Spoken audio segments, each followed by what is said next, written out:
Hi, I'm Brad Bohen. I'm here today to teach you a wonderful predator pattern called the Hangtime Optic Minnow. This is a universal fly that will go anywhere and catch anything that swims that eats other fish.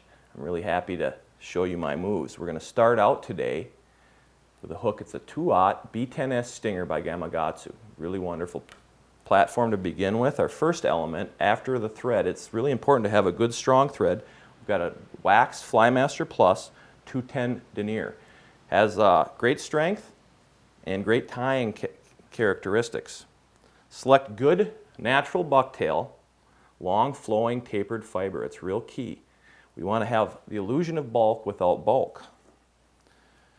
Clip off a nice batch of it right at the base, and that's going to become our first ingredient. And that's what everything else is going to flow off of.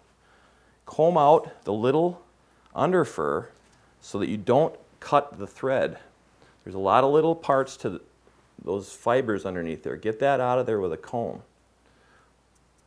Work everything out. Get a nice pinch. This is going to become the keel of the fly. It's going to allow all the other materials to flow to the rear and keep from fouling during the cast. We don't want to have any issues while we're fishing. 3 good turns, some pressure, allow those fibers to flow around the hook. And like I said, we have a nice veil or a keel out the back. It's a very simple pattern, very simple ingredients. Hair, feather, flash. Any color you can choose actually, and we can weave these together in any combination. We can emulate almost all bait fish that swim, all right? Next, we're going to take another great universally available material, the barred black and white grizzly rooster saddle feather. Strip off those excess little duff from 2 of the feathers. Get them matched up relatively equally. And we're going to tie one of those in on each side, right in front of that first element of deer hair, bucktail. Those will flow to the rear, and again, that veil will keep them from wrapping underneath. Very critical in predator fishing that we don't miss any casts because of a fouled fly. I like to say that we engineer our flies at the vise. Clip off the excess. It's really key here not to bulk everything up, so we peel off that duff, tie them down. We don't have too much thread. All right, our next element is some really nice holographic Flashabou. They're making a wider, longer, stronger one now, so we go with a 2 extra long. Select out about 15 or 20. You don't want to over flash these things. It bulks the fly up, and you don't need a lot. Less is more with the flash, and I like to have a little trick here. I bring that underneath. You notice I'm not going in halves here. I'm going in about a 1/3 or maybe even a 1/4 length, and I'm going to wrap that around the thread. That allows me to kind of slide it up and down. We put it on top of the hook shank. Simply wrap it back on there. This is important. The predators will tend to grab onto this stuff at times, and if you don't double it over and wrap it down, they'll pull all that flash out with the first strike, and then you got yourself an issue. All right? Hair, feather, flash. What's next? Hair. We're back to the bucktail. Select out similar size clips every time you do this, and you'll have a symmetrical fly. The first one that we put on there, we put it on with the tips facing the rear and the butt sections forward, kind of a standard format. This one I'm going to do a little bit of a switch here. We're going to reverse it around. We're going to reverse tie from here on out. That does a number of things for us. It's going to allow us to generate the profile of the fly that we would like, and it also, like we did with the flash, it wraps back on itself.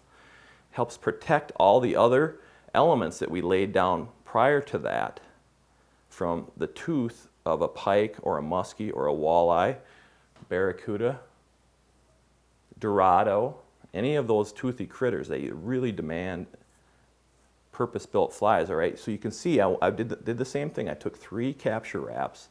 I allowed the material to flow around the hook. You can see those little butt ends are sticking to the rear. They're covering up what was put down before, and now I'm going to stroke these other fibers to the rear of the bucktail. That's why we pick long flowing bucktail.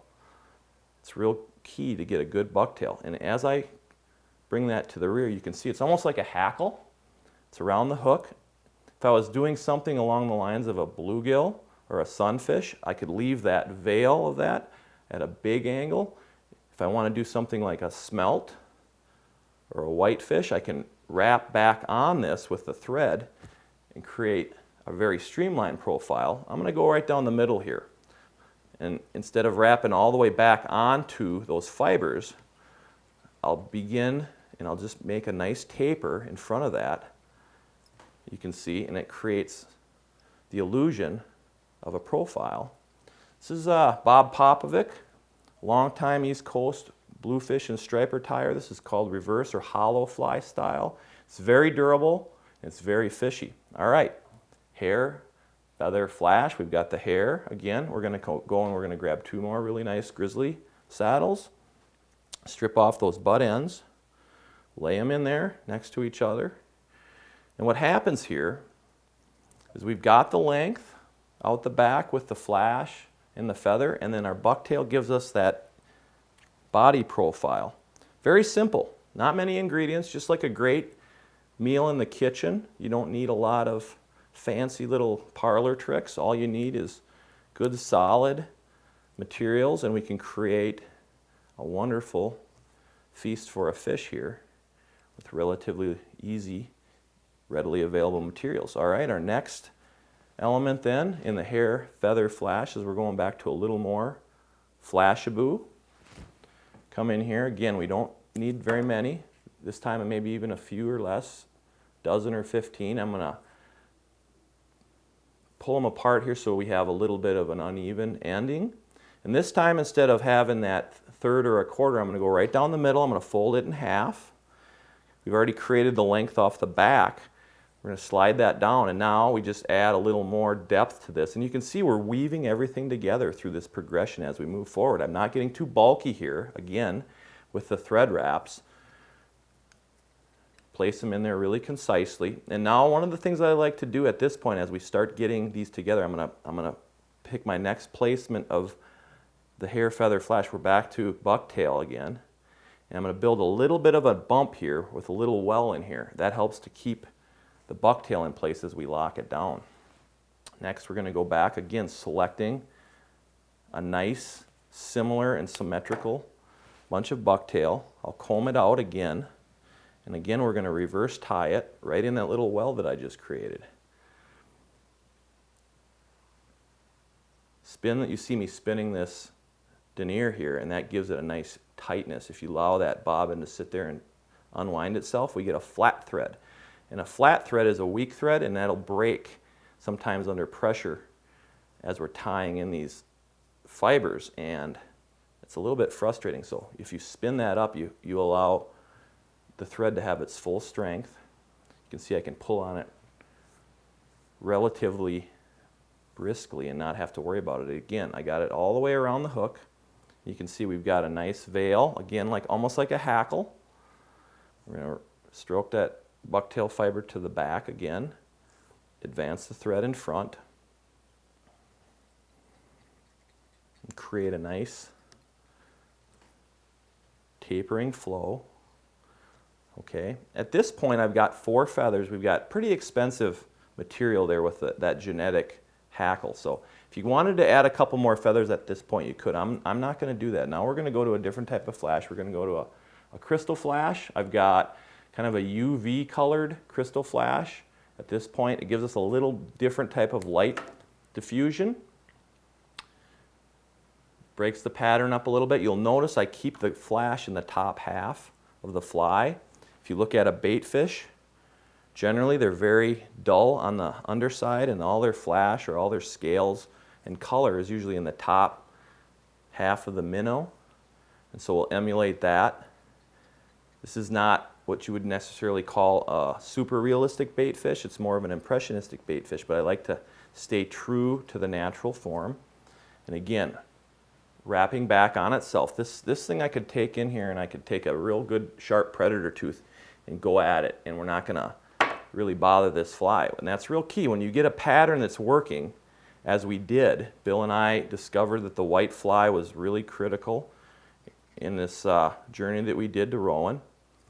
We were able to catch a lot of fish on the same fly over and over again, and that's because we had a really purposely built fly. All right, we're going to get right down to the end here. We're going to do one more wrap, one more addition of this element of bucktail. Again, taking the time, take all those little under hairs out so we don't cut the thread. All right, and again, we're going to reverse tie that. What's nice about this is you can kind of cheat a little bit with these butt ends. You can come forward just a little bit in front of those last sets of ingredients. Spin your thread, 3 capture wraps.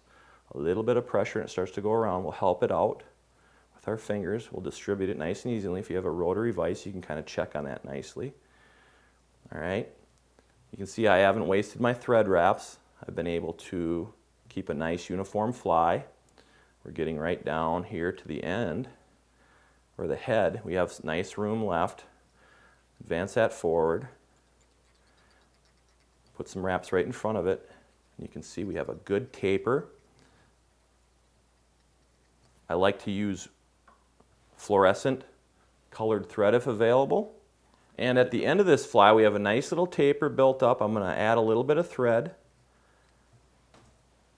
A simple whip finish or 2 is a good thing. At this point, you have a fly that'll fish on its own.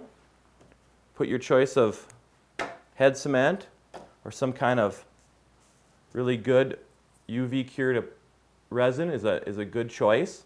If you so choose to add eyes, you can take a good 3D eye and put that into the mix. Finish it off with a 1 part UV cured resin, and you've got an optic minnow. And that gives, I like the holographic flash. Sometimes that'll pick up things really fishy. That'll take you anywhere in the world, catch anything that your heart desires. And it's simple, 3 ingredients: hair, feather, flash.